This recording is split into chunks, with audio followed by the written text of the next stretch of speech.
अब तक आपने सुना कि कावेरी जी अपनी तीनों बेटियों ईशा, मोहिनी और सुहाना की शादी 3 घर जमाई लड़कों के साथ करवा देती है। उन्हें लगता है कि ये लड़के शायद घर का कामकाज संभाल लेंगे, लेकिन उनके तीनों घर जमाई बहुत आलसी थे। वो नौकरी भी नहीं करते थे और बाहर का काम भी नहीं। कावेरी जी ने अपनी बेटियों से कहा कि वो प्रेगनेंसी का बहाना बनाकर अपने पतियों को सबक सिखाए। अब सुनिए आगे। मम्मी, आपने जैसा कहा था हमने वैसा ही किया, लेकिन देखिए ना, विवेक का हाल तो वैसा का वैसा ही है। घर में ना सुबह का नाश्ता बनता है और ना खाना।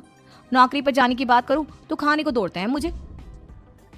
हाँ मम्मी, मैंने भी सुमित को कितनी बार कहा कि अगर नौकरी नहीं करनी तो कोई छोटी सी दुकान ही खोल लो, घर का खर्चा कैसे चलेगा। देखो दोपहर के 12 बजने आए और जनाब अभी तक सो रहे हैं। हाँ मम्मी, ईशा और सुहाना ठीक कहती हैं। अविनाश का भी यही हाल है। जब मैंने अपनी प्रेगनेंसी के बारे में कहा तो मुझसे कहने लगा, अरे दूसरी लड़कियां तो 9-9 महीने तक नौकरी करती है, बस डिलीवरी के टाइम छुट्टी लेती है। मोहिनी, तुम भी नौकरी करो। अब मुझे कहाँ नौकरी मिलेगी। मम्मी बताओ अब मैं क्या करूँ। हे भगवान, क्या सोचकर घर जमाई दामाद लाई थी मैं कि मेरी बेटियां मेरे पास रहेंगी और खुश रहेंगी, लेकिन इन आलसी दामादों ने तो हमारी जिंदगी को भी प्रॉब्लम में डाल दिया है। मैं तो कहती हूँ मम्मी, हम लोग वापस अपनी जॉब पर जाना शुरू कर देते हैं। बता देते हैं इन लोगों को कि हमने प्रेगनेंसी का बहाना किया है। नहीं नहीं बेटा, ऐसी गलती भी मत करना।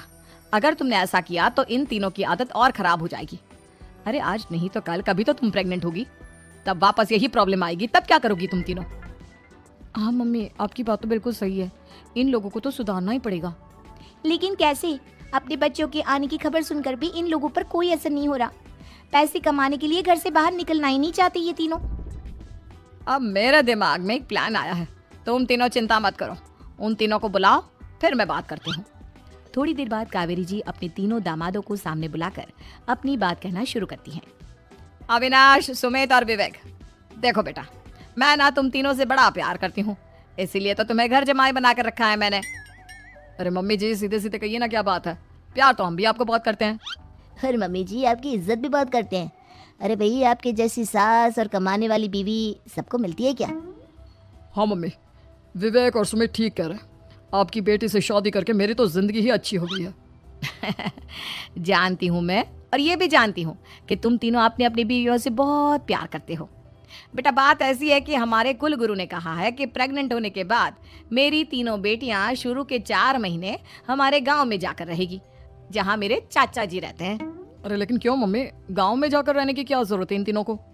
वो क्या है ना बेटा, हमारे परिवार को एक श्राप है।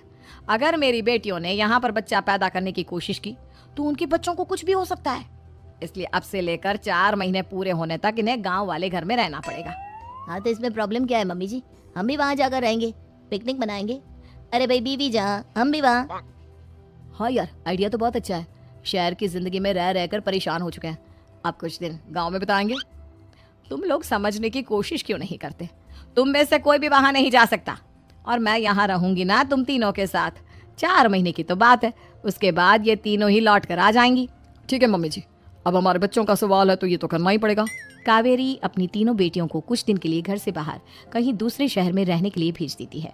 कुछ दिनों के बाद, अरे मम्मी जी, बहुत दिन से पिज्ज़ा नहीं खाया, मंगवाइए ना। क्या बताऊं बेटा, पहले तो बेटियां खर्चा दे देती थी क्योंकि उनकी नौकरी थी, लेकिन अब तो मेरे पास पैसे ही नहीं बचे। थोड़े बहुत पैसे हैं जो बच्चों की डिलीवरी में काम आएंगे। लेकिन मम्मी जी, आपकी बेटियों को वापस आने में तो अभी बहुत वक्त बाकी है। वही सोच सोच कर परेशान हो रही हूँ। सोच रही हूँ कल से दूध भी बंद करवा देती हूँ। अब दूध वाले को देने के लिए पैसे भी तो नहीं है ना। अरे नहीं नहीं मम्मी जी, अगर दूध भी बंद करवा दोगी तो मुझे चाय कहाँ से मिलेगी? और चाय के बिना मैं तो मर ही जाऊंगा। क्या करूं बेटा, इसके अलावा हमारे पास कोई ऑप्शन नहीं है। मेरे पास पैसे ही नहीं बचे। इस तरह कावेरी जी धीरे धीरे अपने तीनों दामादों को पैसे देना बंद कर देती हैं और घर में खाने पीने की चीजें लाना भी बंद कर देती है। अब वो तीनों बुरी तरह से परेशान होने लगे थे, और इसलिए एक दिन तीनों प्लान करके घर से बाहर निकलते हैं। और बाजार में जाने के बाद, यार अच्छा खाना खाए हुए कितने दिन हो गए, पता नहीं कब अच्छा खाना मिलेगा। हमारी बीवियों के जाने के बाद तो हमारी हालत भिखारियों जैसी हो गई है यार। कुछ भी हो, मुझे तो आज पिज्जा खाना ही खाना है। जेब में 1 रुपया नहीं है और पिज्जा खाएगा, कहाँ से आएंगे पैसे? अरे देख, वहाँ सामने बोर्ड पर क्या लिखा हुआ है, कंप्यूटर पर काम करने के लिए एक आदमी की आवश्यकता है। भाई मैं तो जा रहा हूँ, काम करूंगा और शाम तक पैसे लाकर आराम से पिज्जा खाऊंगा। जा जा, तुझे कोई काम नहीं देने वाला, हम तो घर जा रहे हैं। चल भाई सुमित। सुमित और अविनाश वहां से चले जाते हैं और विवेक उस कंप्यूटर शॉप पर सारा दिन काम करके 5,000 रुपए कमाकर घर लौट कर आता है और अपने खाने के लिए अच्छी अच्छी चीजें भी लेकर आता है। ये देखकर विवेक और सुमित के दिल में भी कुछ पैसे कमाने की इच्छा जागती है। अरे सुबह सुबह कहाँ चल दी है तुम? मम्मी जी एक बहुत अच्छी जगह मिली है। कंप्यूटर पर काम करने के 5,000 मिले थे कल मुझे। अगर रोज काम करूंगा तो पूरे 40,000 की तनख्वाह। अरे वाह, ये तो बहुत अच्छी बात है दामाद जी, आपको जाना ही चाहिए। सुमित और अविनाश विवेक को इस तरह तरक्की करते देखकर परेशान हो जाते हैं और वो दोनों भी काम की तलाश में निकल पड़ते हैं। धीरे धीरे उन दोनों को भी काम मिल जाता है। अब कावेरी के तीनों दामाद छोटी मोटी नौकरी करके अच्छा पैसा कमाने लगे थे। एक दिन कावेरी उन्हें अपने पास बुलाती है। अरे वाह, विवेक 40,000 कमा लेता है, अविनाश 60,000 और सुमित तुम भी 40,000 के आसपास कमा ही लेते हो।